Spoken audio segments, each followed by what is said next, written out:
Okay, let me start with this.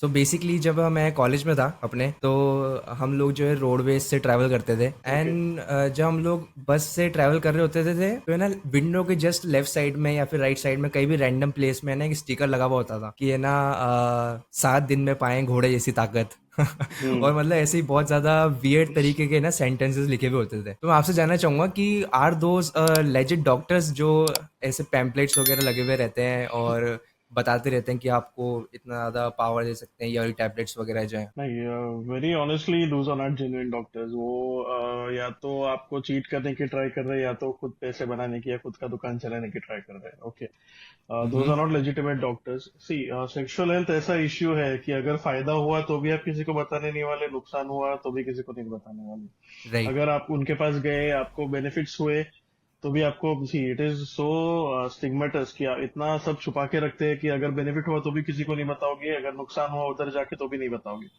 तो they know hmm. This fact कि लोग आने वाले लोगों को सेक्सुअल इश्यूज है, बट लोग किसी के पास जाते नहीं, एक्सपर्ट्स के पास जाते नहीं है। तो these quacks take advantage of this thing कि वो उनके हम्म। पास जाते हैं, वो कुछ तो भी दवाई देते हैं, 7 दिन में नहीं होने वाला। सी, सेक्सुअल इश्यूज है वो सब आपको कुछ भी ऐसा, ये दवाई, ये भसम, ये वो सब देंगे, उससे कुछ बेनिफिट नहीं होने वाला है।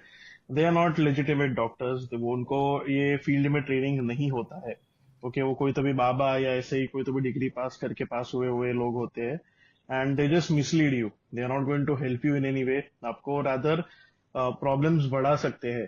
तो आपके और मिसकंसेप्शन डालेंगे कि ऐसा मत करो, ये रिस्ट्रिक्शन रखो, मास्टरबेट मत करो, ये सब जो आपको मिथ्स एंड मिसकंसेप्शन है और फीड करेंगे।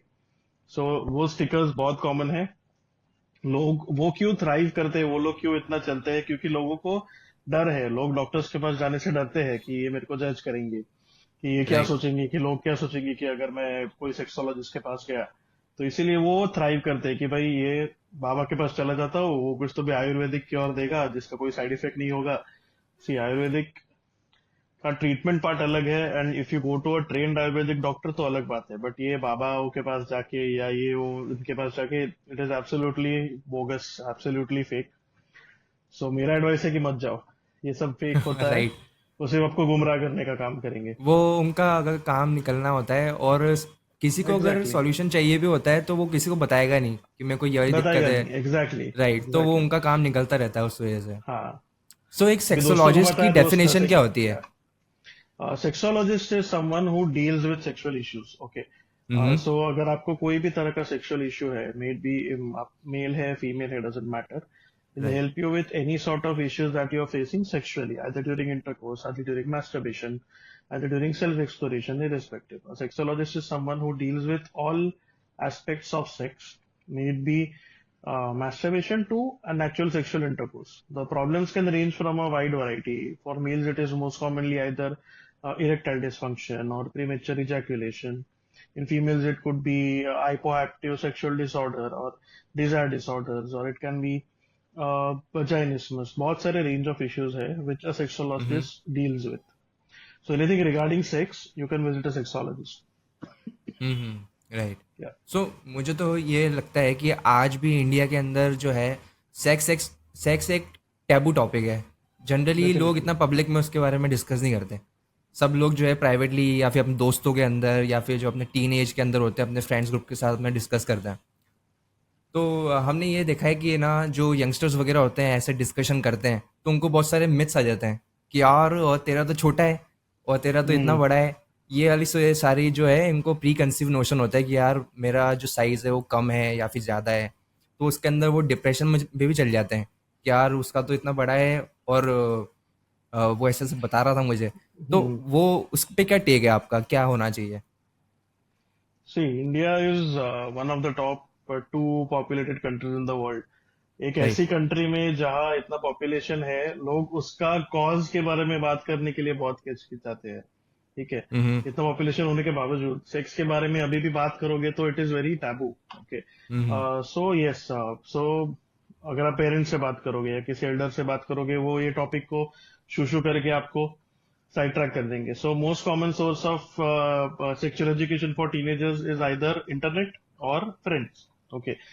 फ्रेंड्स भी इक्वली वही एज के, उनको कोई अलग नहीं सिखाने वाला, तो उनको भी वही मिसकंसेप्शन रहते हैं जो तो आपको रहेंगे. Okay. So there are a lot of misconceptions that are going on in this, in young adults especially, because ये एज में अपन सेक्सुअलिटी एक्सप्लोर करते हैं. ओके.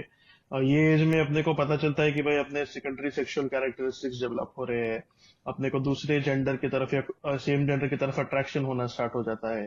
तो ये चीजें बहुत सारे क्वेश्चंस डेवलप करती है. Okay. Now right. These questions के लिए वो जाएंगे किधर? पेरेंट्स को पूछा तो वो बोलेंगे नहीं नहीं, ये सब बातें अभी नहीं करनी, ऐसी बातें नहीं करते. तो सबसे मेन सोर्स है, या तो इंटरनेट पे सर्च करेंगे कि ये इश्यू हो रहा है तो क्या होगा, या साइज कितना होना चाहिए, या इतना टाइमिंग कितना होना चाहिए, सेक्स कौन सी एज में करना चाहिए.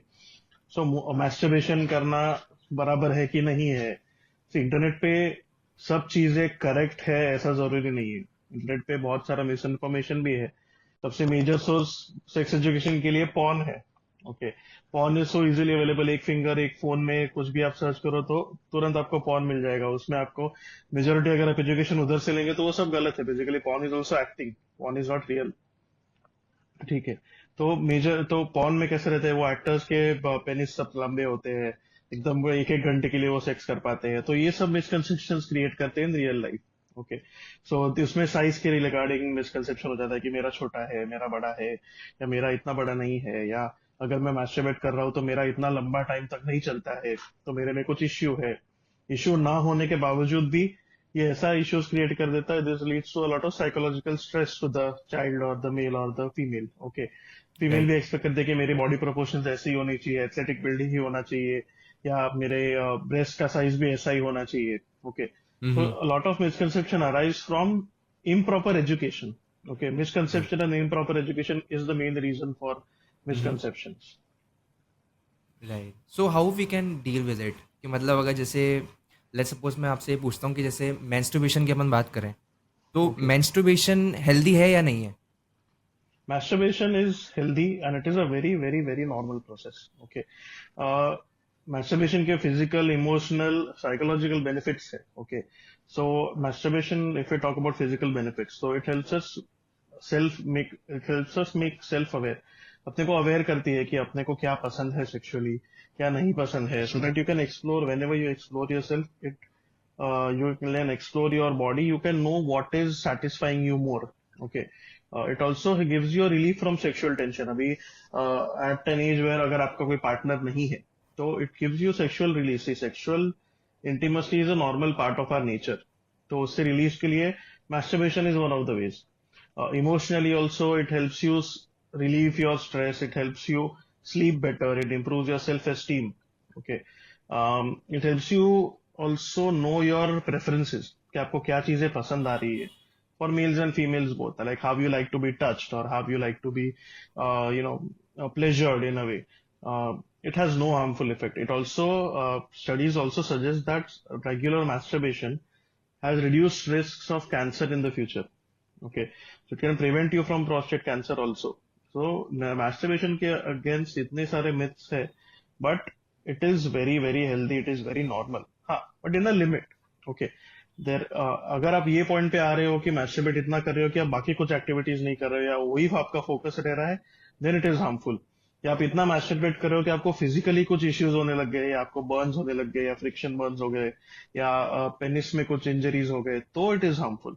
But ideally it is recommended that you should masturbate at least 2 to 4 times per week, for a normal sexual functioning. So sir मतलब masturbation is मैंने तो absolutely healthy.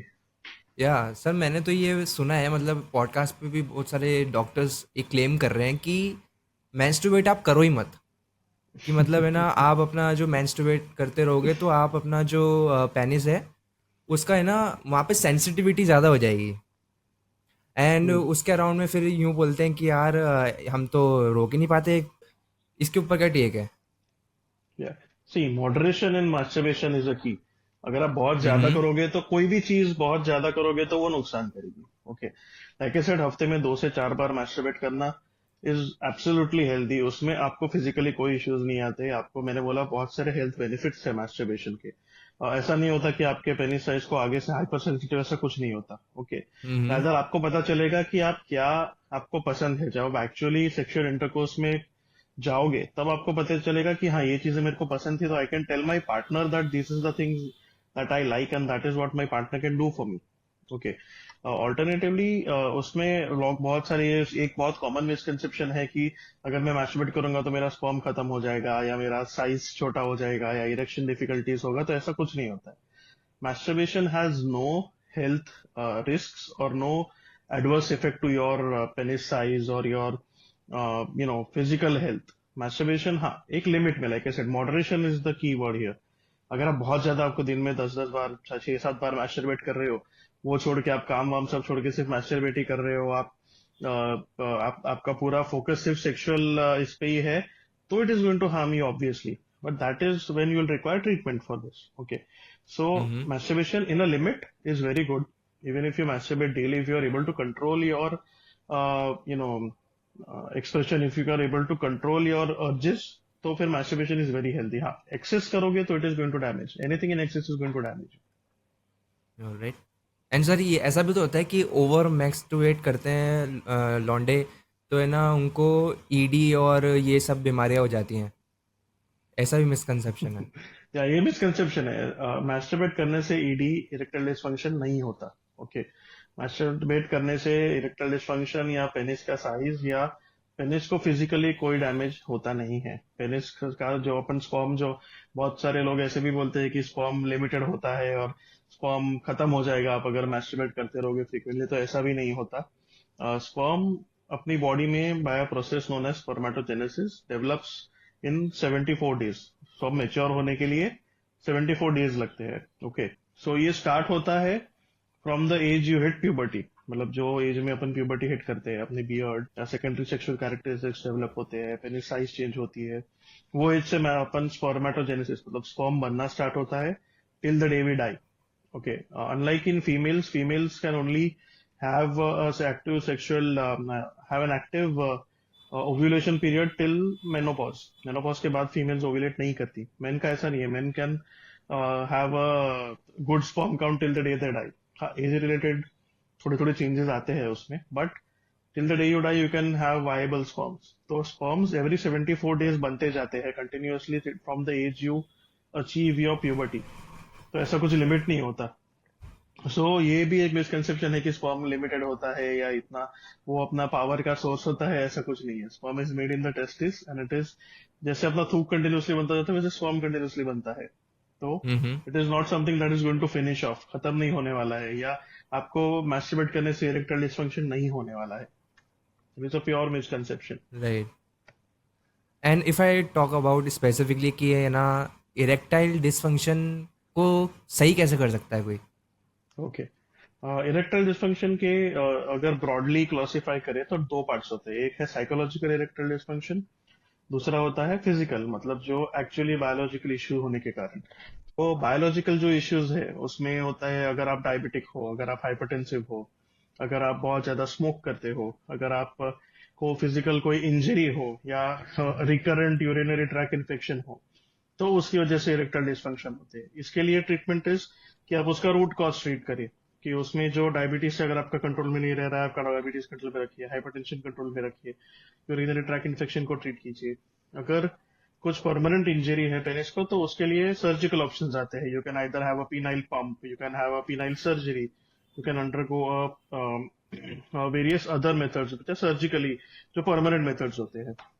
But 80% of the times the cause is psychological. Psychological मतलब उस physically आपको कोई deformity नहीं है या पेनाइल नर्व्स में या वेसल्स में कोई प्रॉब्लम नहीं है, but it is all in the mind. See what I often tell my patients is कि अपनी बॉडी का सबसे पावरफुल सेक्स ऑर्गन दो पैरों के बीच में नहीं है, दो कान के बीच में है।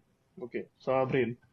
क्या होता है कि ऑफन टाइम्स क्या होता है कि अगर आपका फोकस सेक्सुअल एक्टिविटी में नहीं है या सेक्सुअल इंटरकोर्स में नहीं है, और आपका माइंड में कुछ टेंशन हो या स्ट्रेस हो या कुछ और चल रहा हो, तो ऐसा होता है कि whenever you try to have intercourse, आपका माइंड वो एक्टिविटी में नहीं होता। एंड ऐसा होता है कि आपको इरेक्शन जितना आना चाहिए उतना नहीं आता। ओके, अभी ऐसा पहली बार होता है। अभी सेकंड टाइम क्या होता है, जब आप वापस सेक्सुअल इंटरकोर्स करने जाते हो तो लास्ट टाइम याद आता है कि यार लास्ट टाइम तो टाइट नहीं हुआ था बराबर, कुछ तो दिक्कत है, कुछ तो प्रॉब्लम है। इधर आता है स्टिग्मा कि आपको डर लगता है कि यार कुछ तो प्रॉब्लम है। और मेन के लिए सबसे इंपॉर्टेंट है कि अपना पेनिस बराबर काम करना चाहिए। अगर नहीं हुआ तो अपन मर्द नहीं है, ये माइंड में फीडेड है अपने इसमें। तो अगर ऐसा कुछ होता है तो वो डर जाते हैं कि भाई नहीं होगा, कुछ तो इश्यू है। तो नेक्स्ट टाइम वापस अगर जब सेक्स करने जाते हैं तो माइंड में वापस वही चलता है। तो ये थॉट्स की वजह से आपको सेक्सुअल एक्साइटमेंट इतना नहीं होता, उसके कारण इरेक्टाइल डिस्फंक्शन हो सकता है। ओके, तो ये साइकोलॉजिकल एस्पेक्ट के लिए मेडिसिन अवेलेबल है। मेडिसिन क्या करती है कि वो आपके इरेक्शन अचीव करने में हेल्प करती है। ओके, सो बेसिकली अपना जो नॉर्मल इरेक्शन होता है, अपने पेनिस के अंदर कोई हड्डी या बोन नहीं होता जो इरेक्ट करता है। अपने पेनिस के अंदर ब्लड वेसल्स होते हैं। अंदर स्पंज जैसा और ट्यूब जैसा एक स्ट्रक्चर होता है जिसको बोलते हैं कैवर्नस कॉर्पस, कॉर्पस कैवर्नोसम। ठीक है। तो जब अपने को सेक्सुअल एक्साइटमेंट होता है, whenever we are sexually excited, it releases nitrous oxide NO2 and वो कैपिलरीज या ब्लड वेसल्स को खोलती है, उसमें ब्लड फ्लो इन होता है। और ये कैपिलरीज जो होते हैं, जो ब्लड वेसल्स होते हैं, वो इलास्टिक होते हैं, रबर बैंड की तरह। ओके, तो जब वो एक्सपांड होगी तो वो लेंथ में बढ़ेगी और गर्थ में बढ़ेगी, जिसकी वजह से इरेक्शन होता है। ओके, जब आप इजैकुलेट करते हो तो एक्साइटमेंट चला जाता है, ब्लड वापस फ्लो बाहर हो जाता है एंड वो आपका इरेक्शन लूज हो जाता है। ओके, तो नॉर्मली ये सेक्सुअल इरेक्शन जो होता है वो मेन का ये नॉर्मली होता है। अभी जो दवाई आती है वो क्या करती है, वो सिमुलेट करती है ये प्रोसेस को, which are known as PDE5 inhibitors. Okay, वो इरेक्शन आने में हेल्प करती है। Okay, so that it has two benefits. One, it will give you the confidence कि हाँ दवाई लेने के बाद पेनिस टाइट हो रहा है। वो बेसिकली ये नसों को खोलने का काम करती है, जिसकी वजह से ब्लड रश इन होता है एंड इरेक्शन आता है आपको। मोस्ट कॉमनली उसमें वाइग्रा नाम का जो गोली होता है, which is very popular now. Okay, so Viagra is a very old class of PDE5 inhibitor. तो वो ब्लड की ये वेसल्स खोलती है जिससे ब्लड रश इन होता है, इरेक्शन सस्टेन होता है। तो इसके दो बेनिफिट्स है। वन, वो आपको सेक्सुअल इंटरकोर्स करने में हेल्प होती है जिनको इरेक्टाइल डिस्फंक्शन है। दूसरा, वो माइंड को थोड़ा शांत करती है कि हाँ चलो अपना सिस्टम चल रहा है, कोई दिक्कत नहीं है। ओके, सो उसका एक रेगुलर कोर्स करने के बाद eventually once you regain that confidence, you can have a normal erection even without taking medicine. But उसका एक कोर्स करना जरूरी है। Apart from that, hmm. बाकी के जो केमिकल्स नेसेसरी है, जो हार्मोन्स अपनी बॉडी प्रोड्यूस करता है ड्यूरिंग इरेक्शन, जैसे कि कोएंजाइम Q है, योहिम्बिन है, एलार्जिनिन है, ये जो केमिकल्स है जो अपनी बॉडी में नेचुरली, ये जो एंजाइम्स है बॉडी नेचुरली प्रोड्यूस करता है फॉर मेंटेनिंग एन इरेक्शन, उसके सप्लीमेंट्स भी अवेलेबल है जो आपको इरेक्शन सस्टेन करने में हेल्प करेगा। And once your erections are normal, if you take this medicine for around 2 to 3 months, your erection problem will be solve and आप gradually medicine कम करके स्टॉप कर सकते हो। But you need to sir, visit a consultant, a specific consultant for that. तो sir मतलब आप यूँ कह रहे हो कि जो इरेक्टाइल डिसफंक्शन है वो ज़्यादा इमोशनली से अटैच्ड है, इमोशन साइकोलॉजिकल, से या अटैच्ड है, या यस, साइकोलॉजिकली। या व्हाट अबाउट कि है ना, जो लड़का है वो बहुत ज़्यादा ओवर मेंस्ट्रुएट करता है, उसका मतलब ओवर लिमिट जाता है हर महीने, एंड उसने अपना जो पेनिस है वो बहुत ही ज़्यादा मतलब सेंसिटिव कर लिया है। वो मतलब हम्म। थोड़ा सा ही करता है, 20 या 30 सेकंड के अंदर उसका इजैकुलेट हो जाता है। डू यू थिंक कि मतलब जिन जिन को ईडी है वो वाइग्रा लेना उनके लिए सेफ है? Viagra is a okay, medicine. Yeah so Viagra is a very safe medicine.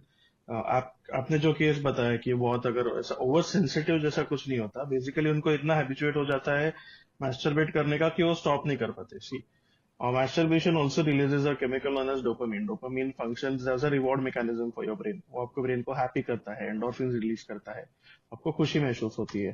तो a lot of people are not able to control that. वो बार बार हम्म। मैस्टरबेट करते हैं, बार बार उनको डोपामिन रिलीज होता है, तो अपने ब्रेन को ये आदत पड़ जाती है कि masturbation is linked with good feelings. Okay, right. तो जब वो एक्चुअली सेक्सुअल इंटरकोर्स ट्राई करते हैं, क्योंकि वो इतना ज्यादा मैस्टरबेशन से हैबिचुएटेड है कि जब वो एक्चुअल सेक्सुअल इंटरकोर्स करते हैं उनको उतना मजा नहीं आता, इसलिए उनको हम्म। इरेक्शन नहीं आता। Unless and until they touch themselves, unless and until वो खुद हाथ लगाते नहीं है, उनको वो मजा नहीं आता। तो वो इरेक्शन इतना सस्टेन नहीं कर पाते। Okay, it has all got to do with dopamine mechanism कि मैस्टरबेट, हम्म। जैसे मैंने बोला कि लिमिट कर, एक लिमिट तक ठीक है। अगर आप बहुत ज्यादा मैस्टरबेट कर रहे हो कि उतना मैस्टरबेट कर रहे हो कि आप वो छोड़ के कुछ और कर ही नहीं पा रहे हो, that is where it is problematic. तो इन लोगों को हायर चांसेस है to develop erectile dysfunction during sexual intercourse. अभी इसमें दो तरफ की ट्रीटमेंट कर सकते हैं। एक कि अगर वो पॉर्न देख के मैस्टरबेट करते हैं तो वो स्टॉप करना जरूरी है, क्योंकि पॉर्न देखने से अगर आप मैस्टरबेट करोगे तो your brain will always link to your ejaculation with porn. Okay, तो उसमें वापस डोपामिन का फंक्शन आ जाता है कि अगर आपको पॉर्न देख के मजा आता है या पॉर्न देखने के बाद ही आप इजैकुलेट या मैस्टरबेट कर पाते हो, तो that forms an association between sex and porn.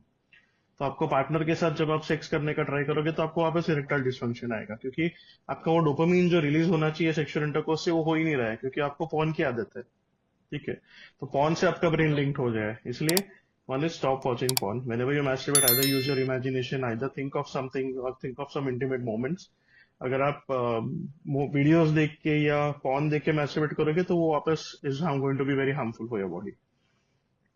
Secondly जैसे मैंने बोला कि वाइग्रा जैसी दवाइयाँ अवेलेबल है। See hmm. Viagra is basically PDE5 phosphodiesterase 5 inhibitor. Okay, तो वो अपने पीनाइल वेसल्स को खोलने में मदद करती है, जैसे मैंने समझाया। तो हम्म। वाइग्रा ओरिजिनली जो गोली थी, सिल्डेनाफिल उसका केमिकल नेम है, वाइग्रा उसका ब्रांड नेम है, फाइजर ने बनाया था ये टैबलेट। ओके, तो ओरिजिनली वो टैबलेट डिस्कवर किया गया था हार्ट इश्यूज के लिए। ओके, जिनको हार्ट ब्लॉक होते हैं तो उनको जो नसें हैं वो खोलने के लिए यूज होता है। ठीक है, तो वाइग्रा क्या करता है, सिर्फ पेनिस की वेसल्स नहीं, सब ब्लड वेसल्स खोल देता है। तो जब ये ड्रग का ट्रायल चल रहा था यूएस में, तब उनको हार्ट पेशेंट्स के लिए दिया गया था।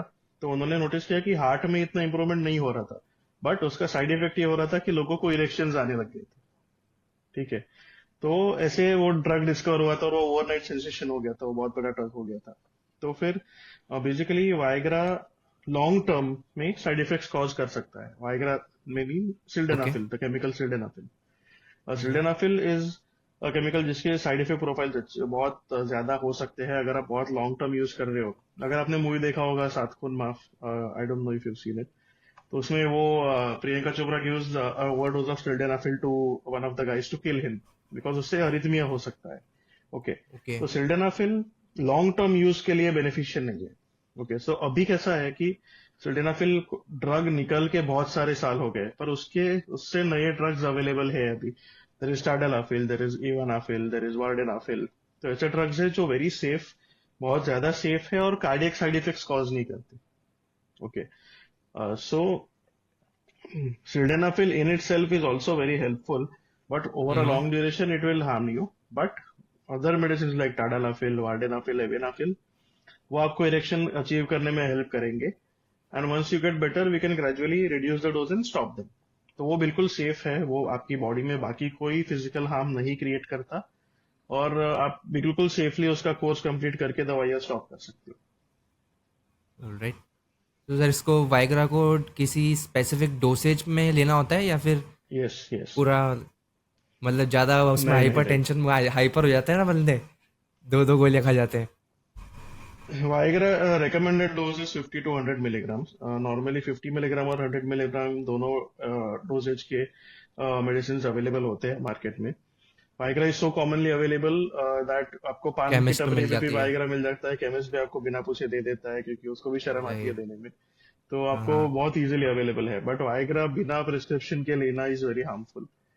उसका एक नेसेसरी डोज है, उसको at least 2 hours prior to sexual intercourse लेना होता है। आइडियली रिकमेंडेड है कि आप 100 टू 200 मिलीग्राम्स के ऊपर पर डे ना ले, क्योंकि वो आपको बाकी साइड इफेक्ट्स क्रिएट कर सकते हैं, क्योंकि वो सब जगह की नसें बॉडी की खोल देता है। तो आपको फेशियल फ्लशिंग होगा, आपको हेडेक होंगे, आपको higher risk of cardiac side effects हो सकते हैं इन द फ्यूचर, ये आप बहुत महीनों तक लेंगे तो बिना प्रिस्क्रिप्शन के या बिना डॉक्टर की एडवाइस से के वाइग्रा ना ले, या ऐसी कोई भी दवाई ना ले। Ideal recommended doses for Viagra या कोई भी टाडालाफिल इवेनाफिल है कि आप उसको सेक्सुअल इंटरकोर्स के 2 घंटे पहले लीजिए, तो उसका इफेक्ट आपको आएगा।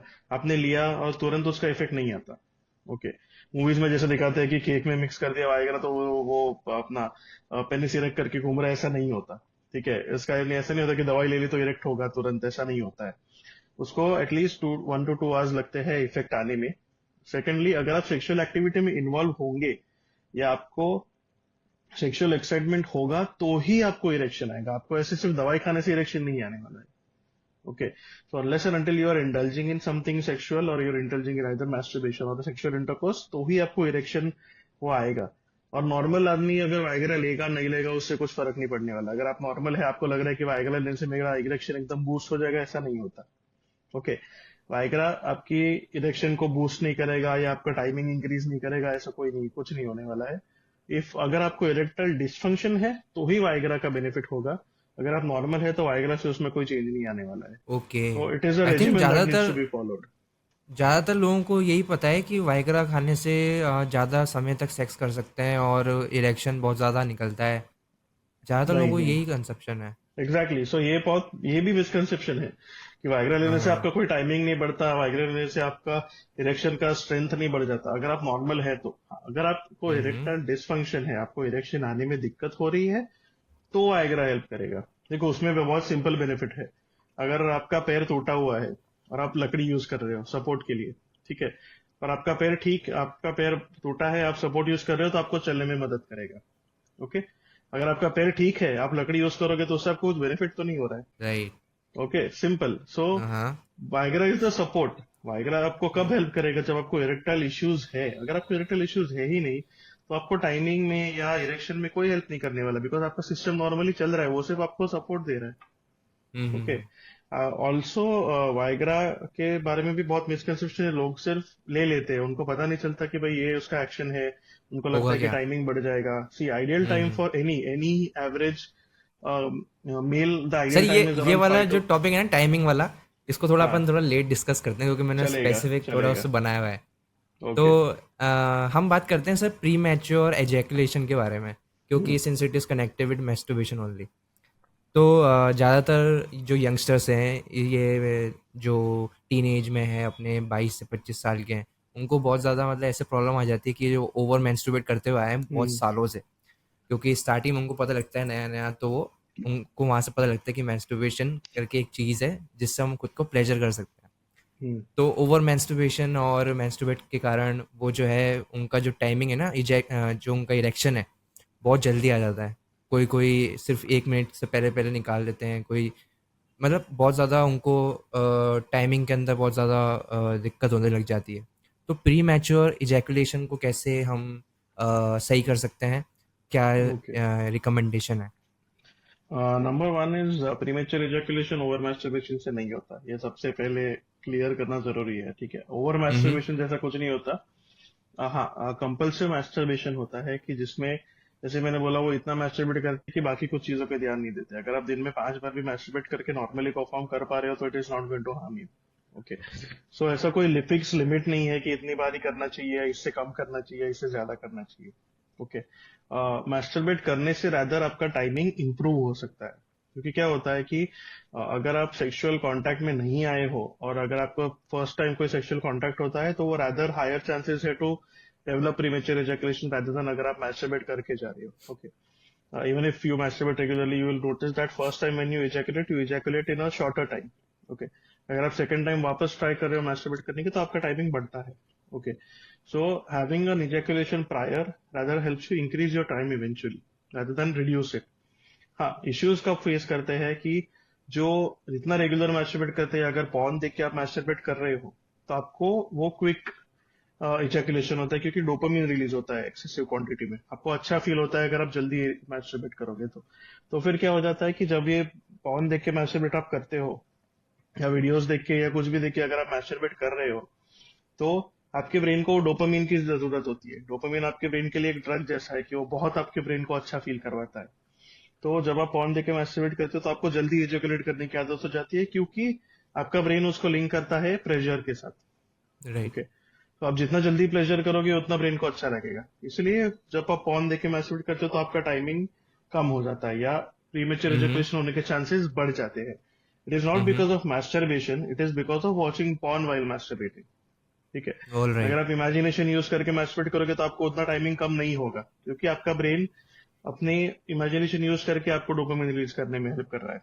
ठीक है, हम्म। या आप किसी पार्टनर को इमेजिन करके मैस्टरबेट कर रहे हो तो वो हिसाब से आपको प्लेजर उतना डिले होता है। मैस्टरबेट ज्यादा करने से प्रीमेच्योर एजैकुलेशन क्यों हो सकता है? क्योंकि आपको मैस्टरबेशन की इतनी आदत है कि आप अगर एक्चुअली ट्राई करोगे सेक्सुअल इंटरकोर्स तो आपको इश्यू होता है, क्योंकि आपको प्लेजर मैस्टरबेशन से मिल रहा है, आपको सेक्सुअल इंटरकोर्स से प्लेजर इतना नहीं मिल रहा है। उसकी वजह से इरेक्टाइल डिस्फंक्शन, प्रीमेच्योर एजुकेशन दोनों हो सकता है। ओके। ऑल्टरनेटिवली अगर आप फर्स्ट टाइम, अगर आपने कभी सेक्स नहीं किया हो लाइफ में, अगर आप फर्स्ट टाइम परफॉर्म कर रहे हो, तो आपको वो सेंसेशन डिफरेंट लगता है। ठीक है। यूजुअली इसमें दो एस्पेक्ट्स है। एक तो परफॉर्मेंस एंजाइटी होता है कि आपने कभी परफॉर्म नहीं किया है तो आपके एक्सपेक्टेशंस बहुत ज्यादा होते हैं, उसकी वजह से आपको इधर प्रीमेच्योर एजैकुलेशन हो जाता है या इरेक्टाइल डिस्फंक्शन हो सकता है। या तो आपने कभी वो प्लेजर एक्सपीरियंस ही नहीं किया है, आपने फील ही नहीं किया है कि अगर कोई लेडी या कोई पार्टनर आपका इधर ओरल प्लेजर दे रहे हैं या वजाइनली पेनिट्रेट कर रहे हो, वो प्लेजर एक्सपीरियंस ही नहीं किया है, तो वो ओवरवेलमिंग होने के कारण भी आप प्रीमेच्योरली इजैकुलेट कर सकते हो। ओके। ठीक है। तो प्रीमेच्योर इजैकुलेशन के लिए ट्रीटमेंट अगर अपन देखने जाए तो इसमें फिजिकल टेक्निक्स है एंड मेडिसिन है। देर आर मेडिसिन अवेलेबल जो आपका टाइम प्रोलॉन्ग करने में हेल्प करेगा। ओके। लाइक आई सेड, अगर ideal time is around 5 to 7 minutes. Okay. तो ये नॉर्मल टाइम है। कोई जो पॉर्न में दिखाते, मूवीज में दिखाते कि एक एक घंटे तक सेक्स कर रहे हैं, वो सब ढाई ढाई फेक है। 3 3 घंटे चल रहा है। या ऐसा नहीं होता। Ideal time is like I said 5 to 7 minutes. 5 to 7 minutes is the ejaculation time for any standard male. हाँ। हाँ। उससे कम हो रहा है कि आपको लग रहा है कि हाँ, तुरंत डालने के बाद या ये पेनिट्रेट करने के बाद ही इमीडिएटली आपको इजैकुलेशन हो, इजैकुलेट कर दे रहे हो, या आपके प्लेजर के पहले ही आप इजैकुलेट कर रहे हो, तो उसको प्रीमेच्योर इजैकुलेशन बोल रहे हैं, before you experiencing the satisfaction of ejaculation. Okay. तो उसके लिए वन, मैंने बोला कि दो टेक्निक्स होती है। One is start stop technique. आप इजैकुलेट करने वाले हैं तब आप स्टॉप करते हैं। ठीक है। तब आप सेक्सुअल इंटरकोर्स को स्टॉप करेंगे और आपको लगा कि नहीं, अभी इजैकुलेशन जा रहा है, तो आप वापस स्टार्ट करेंगे। उसको स्टार्ट स्टॉप टेक्निक बोलते हैं, जिससे आपका हम्म। इजैकुलेशन डिले हो सकता है। दूसरा टेक्निक है पिंचिंग टेक्निक। पिंचिंग टेक्निक में क्या होता है कि आपका जो पेनिस है, पेनिस का जो बेस होता है, ठीक है, पेनिस में तीन पार्ट्स होते हैं। शाफ्ट होता है, हेड होता है जो मशरूम शेप्ड रहता है, और बेस होता है। ठीक है।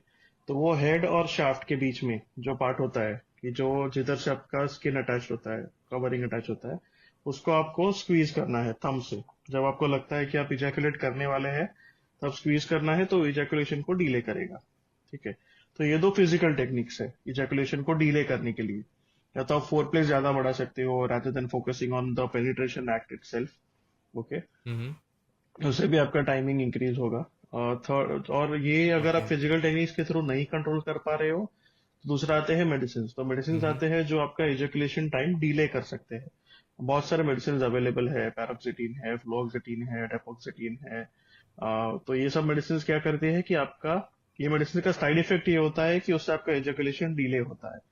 तो उसका साइड इफेक्ट हम इसमें बेनिफिट की तरह यूज करते हैं कि वो इजैकुलेशन डिले करने में हेल्प करता है। ओके।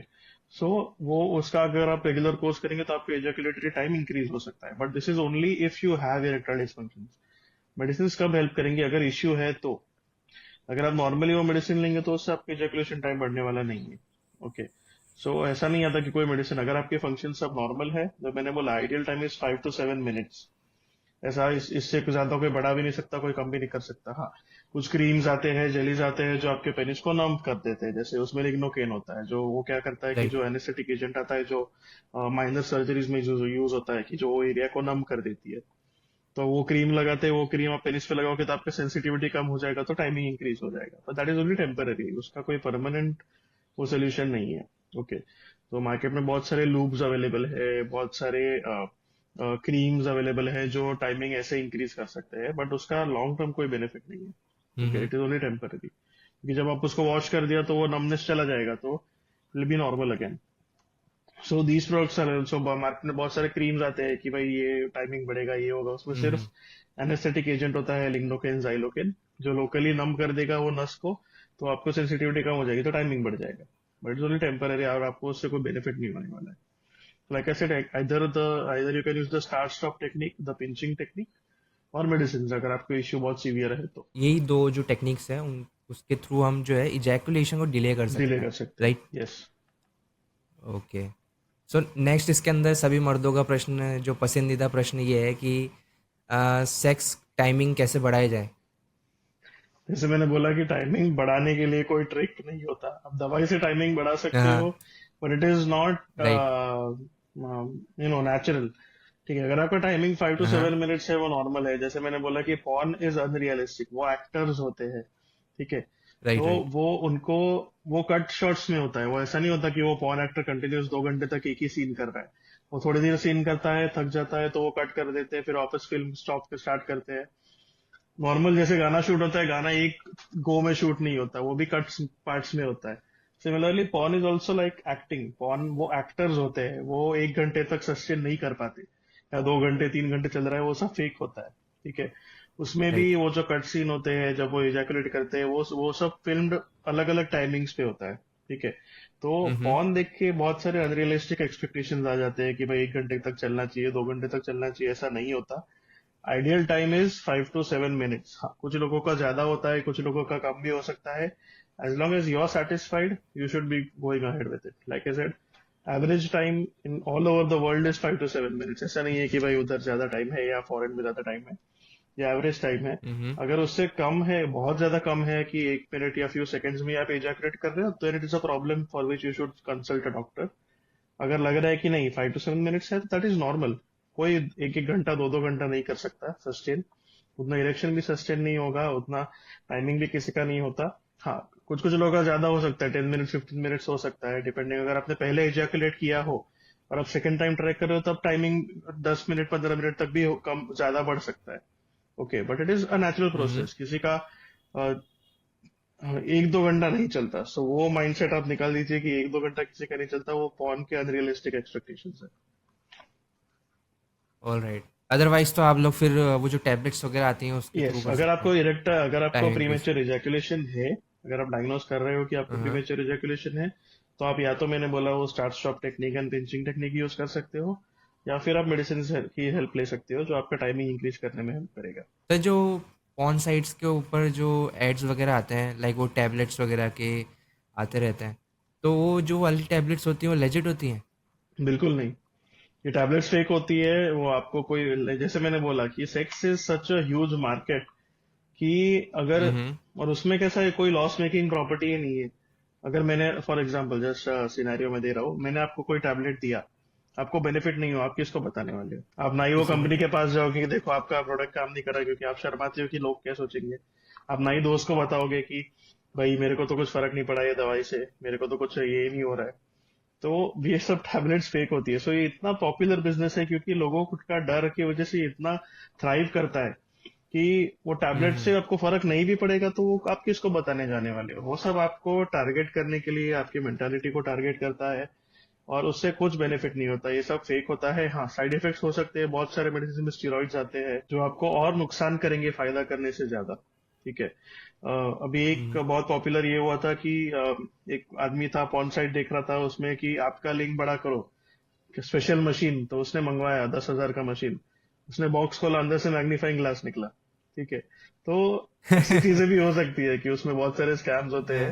हाँ। ये आपका मनी लॉन्ड्रिंग का ट्रिक है। वो कुछ भी करके आपके पैसे लूट लेंगे और आपको उसमें कोई बेनिफिट नहीं होने वाला है, और आप किसी को बोल भी नहीं पाओगे। सो उनके लिए ये बेस्ट सिनेरियो है कि लूट भी लिया, आपको पैसे भी कमा लिए, और उनको भी कुछ नुकसान नहीं है। ठीक है, अगर 100 लोग एक पॉन साइट विजिट कर रहे हैं, उसमें से अगर 2 लोगों ने भी उनका प्रोडक्ट ले लिया, तो उनको तो बेनिफिट ही है। तो ये सब फेक है, राइट। ऐसी चीजों में मत घुसिए। आप पेनिस साइज नहीं बड़ा हम्म। कर सकते हो, आप टाइमिंग नहीं बढ़ा सकते हो। हाँ, अगर इश्यू है तो आप उस पर वर्क कर सकते हो। अगर आपका नॉर्मल टाइमिंग है, नॉर्मल साइज है, तो उसमें कोई आप प्रॉब्लम नहीं है। ऑलराइट। सर ये जो पहले पहले बार जो सेक्स करने लगते हैं करने वाले होते हैं तो उनको है ना ऐसी परफॉर्मेंस एग्जाइटी होती है कि यार हमने तो पॉन में भी देखा इतना अच्छा परफॉर्म करते हैं हम्म। वो लोग, उनको थोड़ा डाउट होता है कि यार मैं इतना अच्छा परफॉर्म नहीं कर पाऊंगा। तो उस परफॉर्मेंस एग्जाइटी को कैसे एक इंडिविजुअल डील कर सकता है? ओके, सी नंबर वन, ये माइंड में रखना है कि जो पॉन में दिख रहे हो वो रियल नहीं है। वो जैसे परफॉर्म करते हम्म। हैं, आपके लिए वो एक्सपीरियंस सेम नहीं होना चाहिए। पॉन अगर छोड़े, अगर अपने दोस्तों का एक्सपीरियंस सुन के, वो एक्सपीरियंस भी आपके लिए सेम नहीं होगा। ठीक है, जो राइट। आपके साथ हो रहा है या आपके फ्रेंड के साथ हो रहा है, दोनों सिचुएशन भी सेम नहीं है। ठीक है, तो सबसे पहले अनरियलिस्टिक एक्सपेक्टेशंस मत रखिए कि ऐसा ही होगा, या इतना ही घंटा चलेगा, या इतना ही टाइमिंग होगा, या सब कुछ एकदम स्मूथ परफेक्ट ही होगा। परफेक्ट नहीं होता। First time sex is very chaotic. आपको भी नहीं पता रहता, आपके पार्टनर को भी नहीं पता रहता क्या करना है, दोनों के एक्सपेक्टेशंस हाई होते हैं।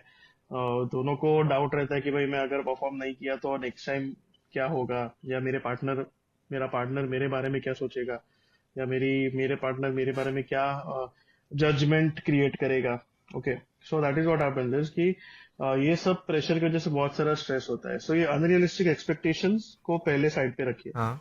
Sex does not have to be perfect, it has to be customised for you. कि आपको कौन सी चीजें पसंद है, आपके पार्टनर को कौन सी चीजें पसंद है, या आपको कौन सी चीजों में मजा आ रहा है। ठीक है, तो अगर ये सब आप माइंड में, अगर आपका इंडिविजुअल प्रेफरेंस को आप प्रायोरिटी देंगे, ना कि आपके दोस्त ने बोला कि भाई मैं तो 1 घंटे तक सेक्स कर रहा हूँ, मेरे को तो ऐसा किया, मैंने ऐसा दवा ये किया, ऐसा परफॉर्म किया, वो आपके लिए इंपॉर्टेंट नहीं है। आपके लिए क्या इंपॉर्टेंट है is what you have to see, कि आपके पार्टनर के लिए क्या हम्म। कंफर्टेबल है। आप अपने पार्टनर के साथ कम्युनिकेट कीजिए कि क्या करना है, या उनको क्या पसंद है। कंसेंट सबसे इम्पोर्टेंट है, कि कंसेंट लेना इंपॉर्टेंट है कि अपने पार्टनर को क्या पसंद है, क्या करना है। ठीक है, तो communication is the key with your partner. Unrealistic expectations रखना जरूरी नहीं है। हाँ, normally sex can be different for everyone. कुछ लोगों के लिए सेक्स खराब भी हो सकता है, कुछ लोगों के लिए अच्छा हो सकता है, कुछ लोगों के लिए फर्स्ट टाइम बहुत अच्छा होता है, कुछ लोगों के लिए फर्स्ट टाइम थोड़ा क्योटिक होता है। तो इट इज नॉर्मल। हाँ, अनलेस एंड अनटिल कुछ मेजर हम्म। इश्यू नहीं आ रहा है, it is absolutely normal. So take a deep breath, don't have a lot of unrealistic expectations, talk to your partner about what they want, talk to your partner about what you want. Okay, and then go ahead. Communication is very important with your partner. So if you go with this mindset कि भाई मेरे mind में ऐसा M नहीं किया है कि 10 minute तक मेरे को सेक्स करना है, या मेरे को 1 घंटे तक ही करना है, अगर वो माइंडसेट लेके जाओगे तो प्रॉब्लम आएगा। हाँ अगर आप हाँ। माइंड काम करके क्लियर करके सिर्फ एंजॉय करने के लिए जाओगे, या प्लेजरेबल एक्टिविटी के दौर पे जाओगे, या जैसे आप क्रिकेट खेलने जा रहे हो या फुटबॉल खेलने जा रहे हो, जो आपके मजा आता है, इसमें आप सोच के नहीं जाते कि भाई आज मैं 100 रन ही बनाऊंगा। ठीक है, नहीं बने तो नहीं बने। तो वैसा होता है कि आप अगर वो एक्सपेक्टेशन लेके जाओगे तो आप ऑब्वियसली डिसअपॉइंट होंगे, तो आपका परफॉर्मेंस एंजाइटी बढ़ेगा हम्म। अगर आप वो एक्सपेक्टेशंस राइट। को मीट नहीं करोगे तो। ठीक है, तो go with a very clear calm mindset कि ये एक्टिविटी है, मेरे लिए एंजॉयबल है। It at the end it should be pleasurable for you and your partner, and not what your friends think or what the world thinks. Okay, so it is a very individualise, very hmm. Personal thing. अपने पास आपके जो expectations है उसको आप limit में रखेंगे तो आपको परफॉर्मेंस एंजाइटी नहीं होगा। हाँ, आप एकदम एंटिसिपेट करके जाओगे, आप एकदम अनरियलिस्टिक एक्सपेक्टेशंस रखोगे, आप कौन सी इंस्पिरेशन लेके जाओगे, मैं कि भाई मैं तो जॉनी सिन्स बन के ही आऊंगा, तो वो सब नहीं होने वाला है। So don't keep unrealistic expectations. Know what is pleasurable to you, what is pleasurable to your partner, and then go ahead with that mindset, so that will help you reduce your hmm. performance anxiety. हाँ, मतलब ऐसा लड़कों के लिए तो एकदम ऐसा सोचते हैं कि वो जंग लड़ने जा रहे हैं एकदम, हाँ। कि भाई जब किला फतेह करनी है आज बाढ़ दो। नहीं, तो ऐसा बट नहीं इट्स करना है। अ इमोशनल एक्टिविटी जो कि थोड़ा लाइट माइंडेड, काम माइंडसेट के साथ एग्जैक्टली। करना चाहिए। नाउ लेट्स टॉक अबाउट कि पेनिस एनलार्जमेंट जैसे जो चीज़ें हैं मार्केट के अंदर, कि आप ये वाला जो टूल्स वगैरह भी आते हैं उसके, और तो मैं ये जानना चाहूँगा कि पेनिस एनलार्जमेंट किसी वैलिड और जेन्युइन वे में करा जा सकता है, या फिर सिर्फ एकदम हुआ है कि ऐसा कुछ नहीं है, जो नेचुरल साइज है वही रहेगा। ओके, सी, पेनिस का डेवलपमेंट अपने प्यूबर्टी में होता है, अर्ली टीनेज ईयर्स में, 12-13 की एज में स्टार्ट होता है। उसमें आपका टेस्टिकुलर एंड पीनल डेवलपमेंट होता है। ओके, उसके पहले एज में, क्योंकि ये एज में सबसे मेन हार्मोन जो मेल्स में रिलीज होता है उसका नाम होता है टेस्टोस्टेरॉन, जो आपको पेनिस एंड टेस्टिस के डेवलपमेंट में काम आता है, या जो बढ़ाता है उसका साइज और उसका शेप और उसका डेवलपमेंट, नेचुरल डेवलपमेंट। तो जो साइज भगवान ने दिया है वही है। साइज आप बढ़ा नहीं सकते, उसको छोटा नहीं कर सकते विदाउट सर्जरी। ओके, वो अलग एस्पेक्ट है, उस पर भी मैं बात करूंगा। साइज जो है वही है, उसको आप बड़ा नहीं कर सकते। Average size for any Indian male is around 4 to 5 inches.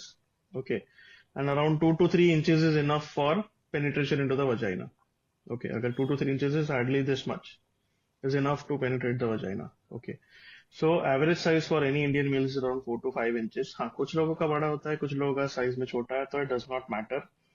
The size does not matter. How you use it matters. Hmm. Okay. So size से कुछ फर्क नहीं पड़ता, जो नेचुरल साइज होता है वही है।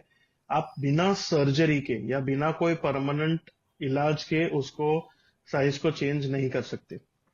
ठीक है, आइडियली नो, ये बहुत मिसकंसेप्शन होता है कि इसका बड़ा है इसका छोटा है, जिसकी वजह से बहुत लोगों को इनसिक्योरिटीज होते हैं कि भाई नहीं, ये तो पॉर्न में अपन देखते हैं कि इतने बड़े बड़े लिंग होते हैं क्यों, पर वो नेचुरल नहीं है, वो भी सर्जिकली एनहांस्ड है। ठीक है, मैंने बोला जैसे alright. Indian size normally is around 4 to 5 inches, कुछ लोगों का बड़ा हो सकता है विच इज नेचुरल। बट आप विदाउट सर्जरी अपने लिंग का साइज, कोई क्रीम नहीं, कोई मशीन नहीं, कोई डिवाइस नहीं आता जो आपके पेनिस का, या कोई दवाई नहीं सर वो आती, पिल्स पिल्स पिल्स कोई वगैरह भी दवाई आती नहीं हैं, आती, गॉड कोई पिल। कुछ नहीं होता जो आपके पेनिस का साइज कोई चेंज नहीं कर सकता। ठीक है, ऑलराइट। तो like I said the size does not matter, how you use it hmm. Matters. Okay, रही बात सर्जरी की, सो कुछ कुछ मेडिकल कंडीशंस होते हैं जिसका नाम होता है माइक्रोपेनिस। माइक्रोपेनिस में क्या होता है कि वो अननेचुरली स्मॉल पेनिस होता है, कि ऑलमोस्ट रूडिमेंटरी है, बहुत छोटा होता है। या फिर अगर आपको बहुत ही शौक है, आपको साइज बड़ा करना है, तो you can go for surgery, but surgery is a permanent thing. Surgery में वो या तो आपके पेनिस के अंदर एक रॉड जैसा डालते हैं, या तो it can be a metal rod, it can be a glass rod, वो आपके पेनिस के अराउंड टिश्यू ऐड करते हैं and it will be permanent. But of course surgery है, उसके साइड इफेक्ट्स, उसके आफ्टर इफेक्ट्स होना नेचुरल है। Okay, because it is an alteration of your body. Okay, penile side right. Increase करके उसमें आप you can either lose your penile function. आप, ऐसा हो सकता है कि आपको इरेक्टाइल फंक्शंस लॉस हो जाता है, आपको हो सकता है कि उधर कुछ हम्म। नर्व डैमेज हो गया तो आपका पेनिस का मेन फंक्शन ही लॉस हो जाएगा। उसके सेट ऑफ रिस्क्स तो आते ही है। सर्जरी छोड़ के पेनिस का साइज आप इंक्रीज नहीं कर सकते, there is no other method to increase your size of the penis. Surgery भी है but surgery is risky unless you have a medical condition, you have a condition in which your penis is abnormally small, और issues आ रहे हैं आपको basic erection आने के लिए, that is when surgery is recommended, where they either use a artificial implant, or they can either use a tissue in your body which will increase the size of your penis, but at the risk of sometimes losing your penile functions, you're losing your penile sensitivity और losing your erectile abilities. तो उसके लिए फिर erection के लिए either वो एक balloon pump install करते हैं, या आपके पेनिस के अंदर एक बलून जैसा इंस्टॉल करते हैं कि आपको हर बार इरेक्शन आने के लिए उसको पंप करना पड़ता है, तो इरेक्शन आएगा, नहीं तो नहीं आएगा। वो ऑप्शंस है कि सर्जरी के रिस्क होंगे ही, क्योंकि अगर कोई चीज नेचुरल है उसको आपको जानबूझ के क्यों खराब करना है। ठीक है, right. So without surgery you cannot change your penis size, like I said it is absolutely bogus, fake, कि कोई दवाई या मशीन या क्रीम आपका पेनिस का साइज बढ़ा सकता है। कोई चीज आपका पेनिस का साइज हम्म। बढ़ा नहीं सकता। राइट। सो सर अभी हमने थोड़ी देर पहले इस टॉपिक के बारे में बात करी जो कि अभी के सिनेरियो में बहुत ज़्यादा हॉट टॉपिक है कि टेस्टोस्टेरॉन कैसे ज़्यादा बढ़ाएं, नॉट नेचुरली भी और मेडिकेशंस जो भी अवेलेबल हों। ओके, टेस्टोस्टेरोन नॉर्मली अपना ब्रेन सिक्रेट करता है। ह्यूमन एक ब्रेन में एक ग्लैंड होता है जिसका नाम होता है टेस्टोस्टेरोन, सिक्रेट करता है pituitary gland, sorry not pineal gland, pituitary gland अपना ह्यूमन गोनियोडोट्रोपिक हार्मोन सिक्रेट करता है जो अपने टेस्टिस में जाता है, और testis will secrete testosterone. Okay, ये नेचुरल प्रोसेस है। तो hmm. it starts from the pituitary gland, it gives a message to your testis to produce testosterone, and testosterone is produced, ये नेचुरल है। आपको टेस्टोस्टेरोन बढ़ाना है तो उसके लिए नेचुरल ऑप्शंस है कि आप एक्सरसाइज करेंगे रेगुलरली, हेल्दी लाइफस्टाइल रखेंगे, आप बैलेंस डाइट खाएंगे, तो आपका नेचुरल टेस्टोस्टेरोन लेवल्स हाई रहता है। आप रेगुलर वर्कआउट करेंगे, उसमें आपका टेस्टोस्टेरोन रिलीज होता है।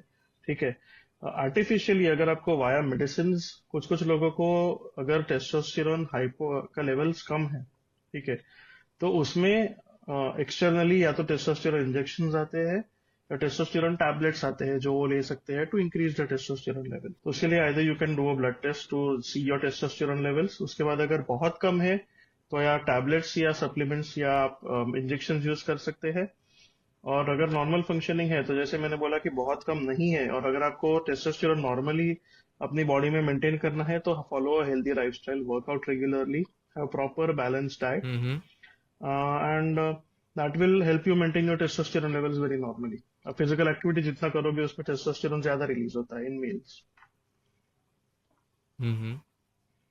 ओके, मतलब डाइट और वर्कआउट। डाइट और workout is enough to maintain testosterone levels. और ये एक बहुत कॉमन मिथ है, आई don't know if you know this, कि लोगों को लगता है कि अगर वर्कआउट कर रहे हैं, मैस्टरबेट कर रहे हैं तो टेस्टोस्टेरोन कम हो जाता है, ऐसा कुछ नहीं है। Right, okay. ये भी बहुत ज़्यादा। या तो लोग बोलते हैं कि जिम करने से, अगर आप जिम करोगे और मैस्टरबेट करोगे तो आपका आप वर्कआउट में आपको अफेक्ट होगा, ऐसा कुछ नहीं होता। मैस्टरबेट करने से आपकी बॉडी को कोई फिजिकल डैमेज नहीं होता। Okay, so this is absolutely fake, absolutely false, कि अगर आप वर्कआउट कर रहे हो, आप मैस्टरबेट कर रहे हो, तो आपको इश्यूज आएंगे, ऐसा बिल्कुल नहीं है। आप वर्कआउट भी कर सकते हो, हुँ, मैस्टरबेट हुँ। भी कर सकते हो, उसमें कोई रिलेशन नहीं है। मैस्टरबेट करने से आपकी बॉडी में से टेस्टोस्टेरोन कम नहीं होने वाला है। बहुत सारे लोगों को पता नहीं होता है कि सेक्स से पहले क्या-क्या चीज़ें आपको ध्यान में रखनी होती है, सो दैट हम एक प्रोटेक्टिव सेक्स कर पाएँ। हम्म। तो क्या-क्या चीज़ होनी चाहिए? ओके, सबसे पहले फर्स्ट एंड फॉरमोस्ट कि नंबर वन इज कंसेंट। आपके पार्टनर का कंसेंट होना बहुत इंपॉर्टेंट है। अगर आपने पार्टनर ने हाँ बोला है तो ही, कि वो दोनों parties should be equally agreeable to get in to this act. Okay, अगर कंसेंट नहीं है तो it is a strict no. No means no is what you need to follow. Number two is you need to be aware about sexually transmitted infection, HIV है, HPV है। हुँ, To hmm. prevent from that, you should know methods of contraception, like using a condom. Okay, for males. Females के लिए dental dams आते हैं, female condoms आते हैं, spermicide jellies आती है. You can use that for safe sexual practices, या so that sexually transmitted infections, अगर आपके multiple partners हो, या आप किसी sexual worker के पास जा रहे हो, तो आपको sexually transmitted infection ना हो, उसके लिए condom जरूरी है. Also to prevent pregnancies. Okay. Number three is communication. You need to communicate very openly about what you want with your partner. Uh, you need to tell them what you like, what you don't like, your boundaries, your expectations from them. Okay. Number four is very important is hygiene. Okay. अगर आपको पसंद है तो आप नीचे clean कर सकते हो, शेव कर सकते हो, हेयर रिमूव कर सकते हो. Having hair or not having hair does not matter. It depends on your preference and your partner's preference. But regularly अपने organs या genitals को clean करना बहुत जरूरी है. You can either use lukewarm water. Whenever you take a bath, you can just retract the skin of the penis and clean the head properly. बहुत commonly white substance gather हो जाता है penis के base के नीचे, जिसको बोलते हैं स्पेगमा. So if you don't clean smegma regularly, तो उसको कैंसर के चांसेस बढ़ सकते हैं. So that is why you have a proper hygiene. Regularly wash your penis whenever you take a bath. Using only lukewarm waters, या तो आप थोड़ा सा soapy water use कर सकते हो, but ideally थोड़ा गुनगुना पानी, गुनगुना गर्म पानी आप use कर सकते हो to clean your genitals. Like I said, and you should be at your emotional and mental best. So um, hygiene हो गया, अपना consent हो गया, use of proper protection and contraception is important. You should have a proper mental health and emotional health. आप अगर उसमें involve नहीं है इमोशनली या मेंटली, तो फिर वो आपके लिए अच्छा नहीं होगा sexual intercourse. Get a regular health checkup if needed. Work out regularly so that you can have a proper and good sex life. Yeah. Okay. Sir अगर मैं आप पूछूं कि एक बेस्ट एज क्या है बच्चे करने की? See, there is no specific age. Ideally क्या होता है, especially for men, ऐसा कोई एज लिमिट नहीं होता, because their contribution to pregnancy is only giving the sperm. Okay. But the ideal reproductive age for females is around in the early 20s to late early 30s. So maybe अगर आपको limit ही देना है, तो from the age of around 25 to 32, 33, 35 at the max is the ideal age to have a child, especially for females, because उसमें बच्चे पे effects होने या जेनेटिक डिफेक्ट्स होने के चांसेस कम हो जाते हैं. Okay. So ideal age is around, like I said, you can either go as low as 23, 24 to around 35 is the ideal age. उसके बाद, yeah, even in early 30s, there are higher chances of the child developing a birth defect or a genetic defect. Okay. So this, the ideal age, like I said, could be around 25 to 35 or something. मैंने इसलिए पूछा था ये question क्योंकि मैंने कहीं पढ़ा था कि इनफर्टिलिटी रेट्स बहुत बढ़ रहे हैं आजकल। Yeah. लाइक उनको बहुत ज़्यादा डिफ़िकल्टी होती है बच्चे करने में आफ्टर थर्टीज़ और Hmm. Some specific age. तो Fina. आपको क्या लगता है कि इनफर्टिलिटी रेट जो है क्यों बढ़ रहे हैं, मतलब इतना ज़्यादा ओके, क्या उसके इनफर्टिलिटी रेट्स के लिए रीजंस हैं? बहुत सारे रीजंस हो सकते हैं. It can either be due to hmm. Radiation exposure, it can either be due to misconceptions due to sex. It can either be due to advancing age, क्योंकि कैसा है कि जैसे जैसे एज एडवांस होती जाती है, the quality of sperm, the quality of the ovum that the female produce gradually tend to deteriorate. Okay, जितना लेट होता है उसमें, जितना अर्ली आप प्रेगनेंसी ट्राई करोगे, उतना आपके sperm quality and egg quality is better. Okay, so that is why with advanced stage there are also higher chances of defective sperms or spermicidal issues. दूसरा है कि the trend about smoking and substance use अगर ज्यादा है तो उसके लिए infertility के चांसेस बढ़ सकते हैं, specially smoking and tobacco and nicotine based products tend to reduce your sperm count. See cigarette पे के पैकेट पे वो लिखते हैं कि ये कैंसर कॉज करेगा, पर वो निकोटीन और सिगरेट का एक बहुत मेजर साइड इफेक्ट है, वो स्पर्म काउंट भी रिड्यूस करता है। Okay, sperm motility hmm. Reduce करता है। तो जिस दिन अगर, what I tell normally is, अगर सिगरेट पे ये लिखना चालू कर दो कि ये लिंग में दिक्कत दिखा, तो सिगरेट के रेट्स ऑटोमेटिकली कम हो जाएंगे, या सिगरेट पीने वाले लोग राइट। ऑटोमेटिकली कम हो जाएंगे। सो वो बहुत इमीडिएट इफेक्ट है। कैंसर जो इफेक्ट्स होते हैं, या कैंसर डेवलप होने को बहुत साल लग जाते हैं, but erectile dysfunctions, premature ejaculation, sperm count decrease, वो बहुत अर्ली साइंस होते हैं फॉर जो निकोटीन इफेक्ट कर सकता है बॉडी पे। Okay, so substance use could be a reason of infertility, there can be radiation exposure, या बहुत ज्यादा मोबाइल डिवाइसेस यूज हो रहे हैं, वो बहुत मेजर रीजन नहीं है। तो that could be one of the reason. Advancing age is definitely a reason. अगर आप जितना लेट ट्राई करोगे, उतना आपकी sperm and ovum quality is going to deteriorate because of advancing age. So अभी कैसा हो गया है कि there is the concept of both partners working. Okay, so late marriages हो रहे हैं। पहले कैसा था कि बहुत हम्म। अर्ली मैरिजेस हो सकते थे, 20-25 साल की उम्र में already they are married, they are planning a family. अभी मैरिजेस लेट हो रहे हैं, 30-32 की एज तक मैरिजेस हो रहे हैं, तो ऑलरेडी एज एडवांस हो जाता है, तो इनफर्टिलिटी के चांसेस बढ़ सकते हैं। Okay, but like I said, 25 to 35 is the ideal age for a proper pregnancy. जितना आप डिले करते जाओगे, you will have higher chance of infertility, may it be due to either of the partners, it can be due to the female partner or due to the male partner. Hmm. ऐसा कुछ आपके पास clients वगैरह आए हैं क्या? जो infertility का हो यस, थोड़ा सीन? अभी मेरे पास एक क्लाइंट था जिसको स्मोकिंग की बहुत ज्यादा आदत थी, जिसकी वजह से उनका स्पर्म काउंट बहुत लो हो गया था। सो आई ऑल्सो हाँ, वर्क हाँ। With a local gynaecologist here. So अगर किसी पेशेंट को इनफर्टिलिटी है, तो she refers to the female part and I refer to the male part. तो हुँ, स्पर्म काउंट उसकी स्मोकिंग की वजह से कम हो गया। So once we advise him to stop smoking, we started treatment for his addictions, तो उसका वो स्पर्म काउंट वापस इंक्रीज होने लग गया। टेस्टोस्टेरोन डेफिशिएंसी के कारण भी इनफर्टिलिटी हो सकती है। इसमें पेशेंट्स को टेस्टोस्टेरोन सप्लीमेंट्स देने पड़ते हैं, कि टेस्टोस्टेरोन टैबलेट्स है या इंजेक्शन है, जिसकी वजह से वो इनफ स्पर्म नहीं प्रोड्यूस कर सकते, या स्पर्म क्वालिटी डिटीरियोरेट हो जाती है, स्पर्म प्रोड्यूस नहीं होता। कुछ कुछ लोगों को इमोटाइल या स्पर्म मोटिलिटी के इश्यूज होते हैं, जिसके लिए better options are going for IVF और टेस्ट ट्यूब बेबी जो बोलते हैं, जिसमें सिर्फ स्पर्म एक्सट्रैक्ट करके वो डायरेक्टली वजाइना में इम्प्लांट करते हैं, सॉरी यूटरस में इम्प्लांट करते हैं, जिसकी वजह से प्रेगनेंसी के चांसेस बढ़ जाते हैं। तो IVF is a different concept altogether, where the reason could be either due to a male partner or the female partner, depending on issue क्या है, उसमें रास्ता निकल सकता है। एंड सर जैसे प्रोस्टेट ग्लैंड कैंसर होता है उसके बारे हाँ, में वो होता क्या है और उसको कैसे एक इंडिविजुअल पता कर सकता है कि यार मुझे प्रोस्टेट ग्लैंड ओके। कैंसर है? Prostate cancer is a very you know, अपने पेनिस के बेस पे एक ऑर्गन होता है, एक ग्लैंड होता है जिसका नाम है प्रोस्टेट। ओके, तो वो क्या करता है, वो जो यूरिथ्रा होता है, यूरिथ्रा मतलब जहाँ से अपना यूरिन निकलता है। ओके, उसके अराउंड वो प्रोस्टेटिक ग्लैंड होता है। अगर ये यूरेथ्रा है, तो उसके ऐसे बेस पे प्रोस्टेट ग्लैंड होता है।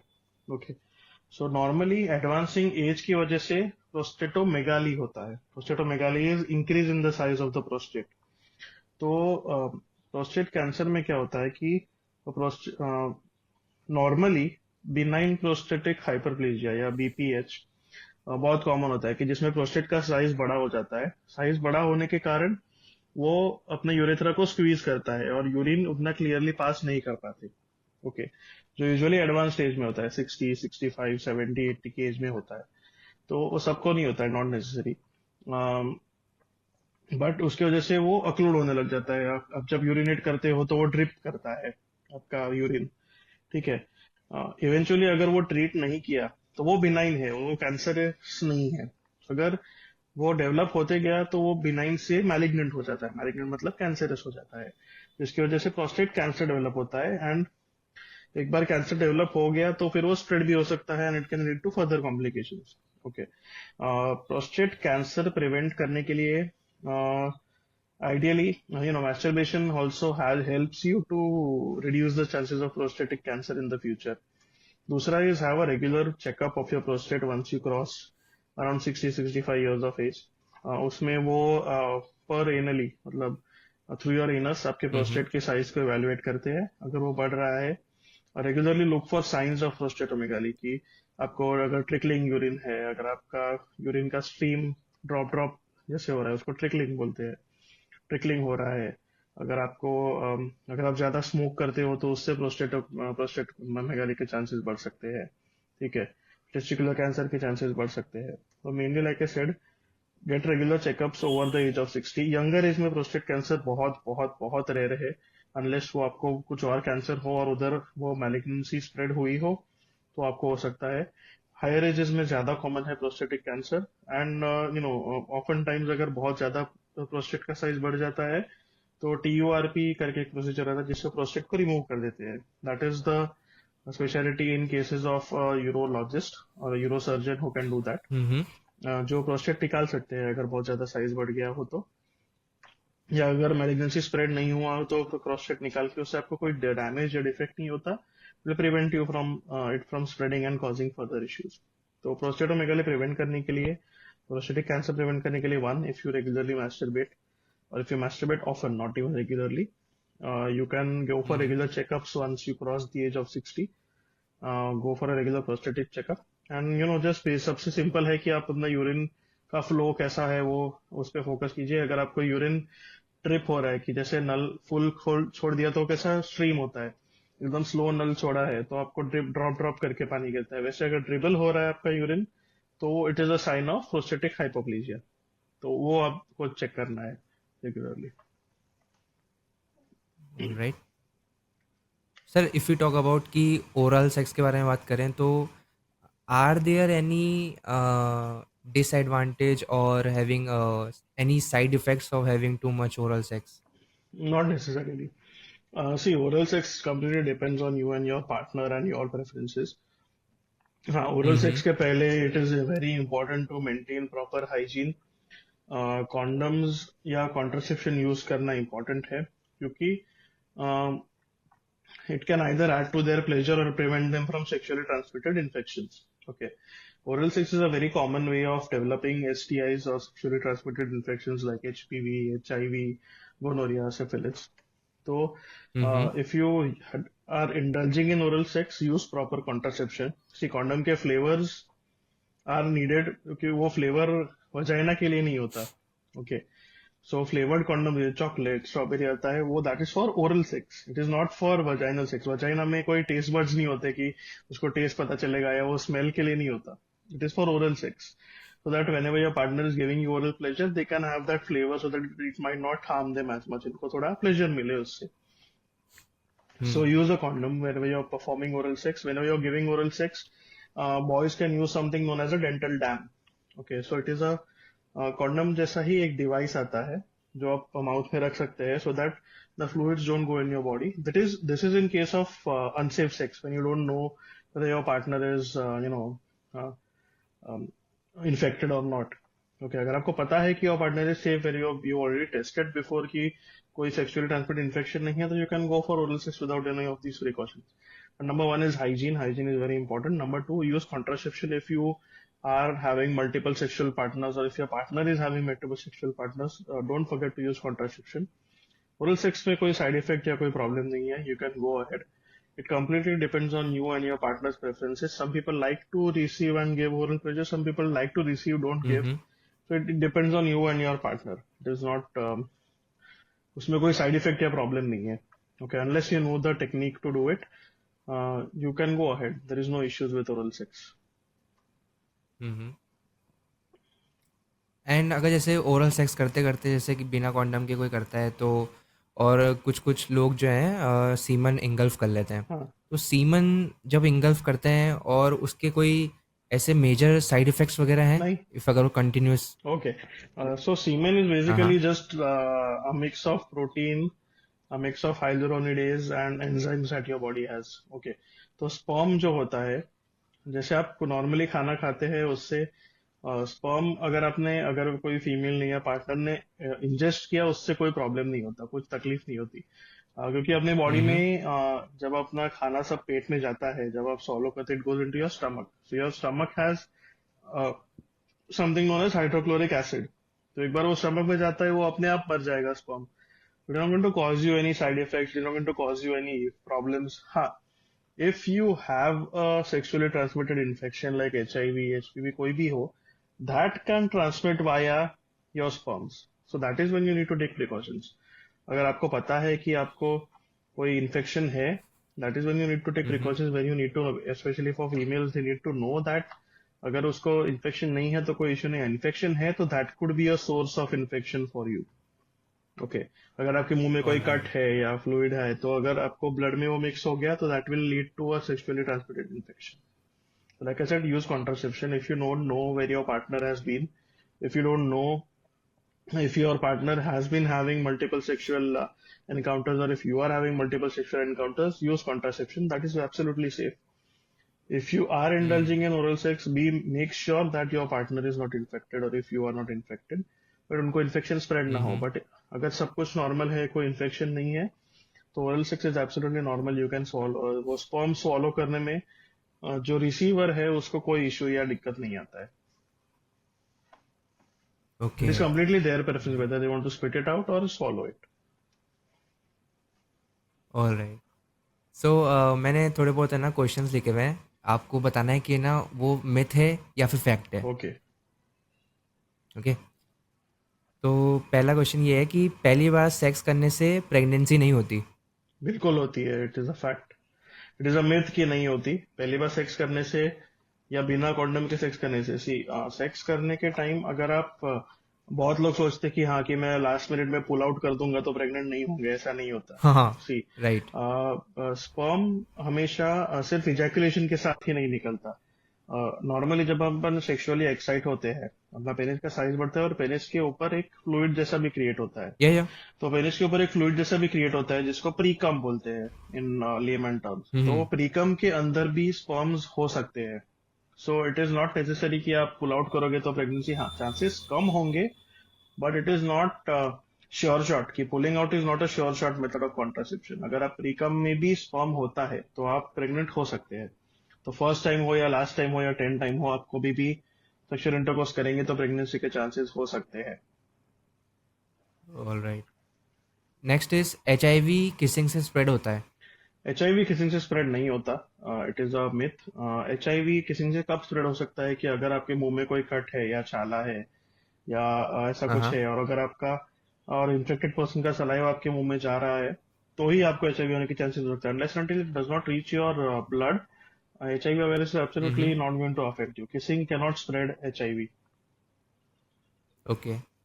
ओरल सेक्स से कोई STD का रिस्क नहीं होता। ओरल सेक्स से सबसे ज्यादा एसटीडी का रिस्क होता है compared to penile sex, like I explain. So yeah, it is a complete myth, oral sex से एसटीडी हो ही सकता है। सिर्फ मर्दों को ही ओरल कैंसर होता है। नहीं, ओरल कैंसर किसी को भी हो सकता है, complete myth. Does not matter if you smoke, drink, oral cancer अगर आपको हेरिडिटरी है तो भी हो सकता है। अगर आप स्मोक और ड्रिंक करोगे या आप अगर गुटखा च्यू कर रहे हो, टोबैको च्यू कर रहे हो, तो आपके ओरल कैंसर डेवलप होने के चांसेस बढ़ जाते हैं, irrespective of your gender. Okay. एक से ज़्यादा कॉन्डम यूज़ करने से एक्स्ट्रा प्रोटेक्शन मिलती है। Absolutely not, it is rather more risky, क्योंकि कॉन्डम फटने के चांसेस हो जाते हैं। कॉन्डम नेचुरली हम्म। डुप्लीकेटेड होते हैं। अगर आप दो कॉन्डम एक के ऊपर एक यूज करोगे तो अंदर का या बाहर का कॉन्डम फटने के चांसेस बढ़ जाते हैं। So use a single condom, it is much more safer than using two. ऐसा नहीं है कि दो कॉन्डम यूज करोगे तो अच्छा ज्यादा प्रोटेक्शन मिलेगा, ऐसा नहीं है। Use only one condom. अगर दो यूज करोगे और दोनों कॉन्डम के बीच में फ्रिक्शन हुआ और फट गया, तो आपके कॉन्डम फटने के चांसेस भी बढ़ सकते हैं और आपके प्रेग्नेंट होने के चांसेस भी बढ़ सकते हैं। Okay. Birth control pills STI से बचाती हैं? No, birth control pills have nothing to do with STI. Birth control pills help you as an alternative to, it is a method of contraception. It is an oral method of contraception. जो females use करते हैं rather than males, क्योंकि it contains either estrogen or progesterone, which help either as an emergency, which is known as an emergency contraceptive pill, और अगर आप regularly लेंगे तो भी वो आपके ओव्यूलेशन होने नहीं देता, तो आपको प्रेगनेंसी के चांसेस कम होते हैं. It has nothing to do with an STI. Birth control pill, as the name suggest, is only to prevent pregnancy. That's all. Alright.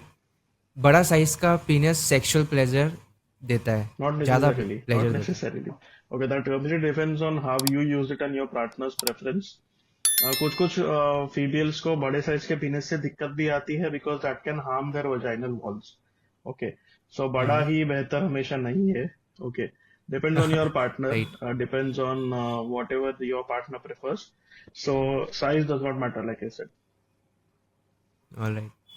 Sex के बाद तुरंत यूरिनेट करने से यूटीआई से बचा जा सकता है? ट्रू, बचा जा सकता है, but that is not a sure shot method. It reduces your chances of developing a UTI. So it is ideally advised to either urinate after sex, because अगर आपके यूरिथ्रा में या आपके यूरिटरी ट्रैक्ट में अगर कुछ इन्फेक्शन या ऐसा कुछ है, तो the urine helps wash it out. It is not a sure shot method, but it is advisable to either pee after sex, so that it will reduce the chances. It will not absolutely remove the chances. एक relationship में सिर्फ sex का होना relationship को successful बनाता है? Not necessary. Sex is either a least important part of a relationship. It is one aspect हाँ। of it. It is important, but having better communication, having emotional connection, having intimacy is better than having sex. Is not the only thing in a relationship. Like I said, intimacy, the time you hmm. spend, physical intimacy or emotional intimacy is more important than sex in a relationship, which will help you have a better connection with your partner rather than just aiming it at sex. Alright sir, एक last question था कि जो nightfall के अंदर जो fluid निकलता है और जो मेंस्ट्रुएट जब अपन करते हैं मेंस्ट्रुएट करते हैं तो जब जो फ्लूइड निकलता है वो डिफरेंट होता है दोनों?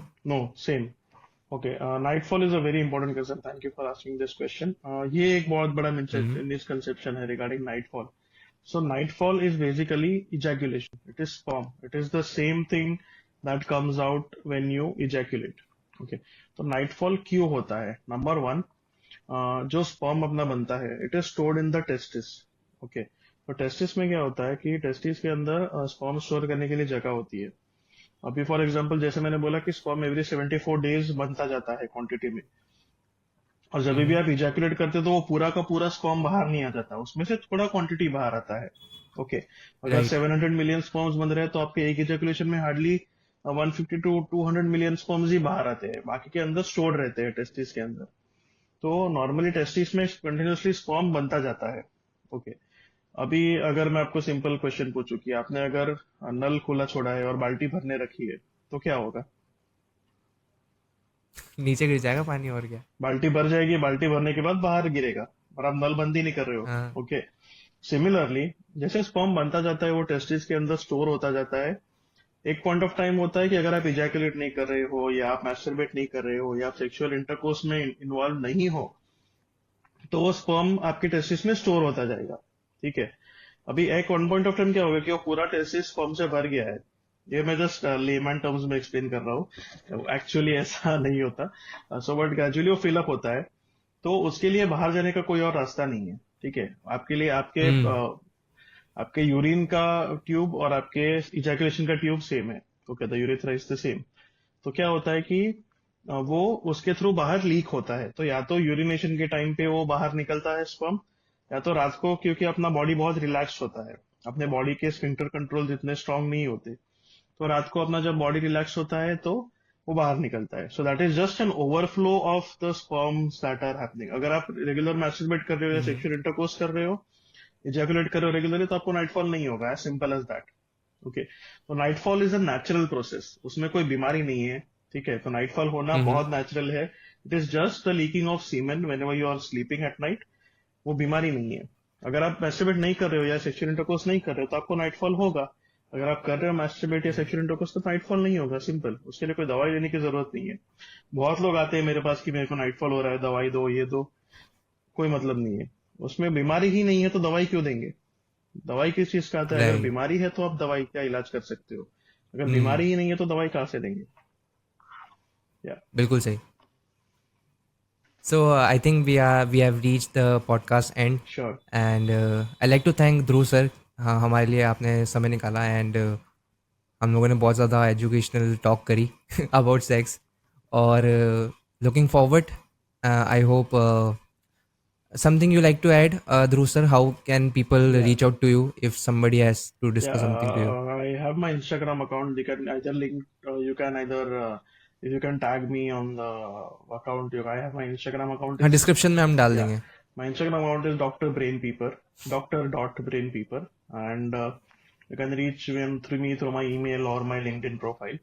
And thank you, Ronit, for this opportunity to speak about sex. ये बहुत important topic है, and people या need to be aware about this. A lot of people have a lot of misconceptions, and then they don't have a source of information. उनको पता नहीं है कहाँ से ढूंढना है. Then they end up searching things on the internet. So thank you for taking up this topic and discussing about it, so that a lot of people can be benefited by knowing things about sex. Misconceptions clear करने की जरूरत है. So thank you for giving me this opportunity to talk about it, and yeah, looking forward to it. Yeah, या yeah, thank you so much Dhruv sir, and I think जो भी अभी तक viewers देख रहे होंगे उनके सारे मिसकंसेप्शन एकदम क्लियर हो चुके होंगे, क्योंकि हमने बहुत सारी चीज़ें, वेराइट टॉपिक्स के बारे में डिस्कस किया है। So I think thank you so much अगर आप अभी तक इस वीडियो को देख रहे हो, and will see you in the next one. Till then watch my other podcast. Alright then, thank you so much.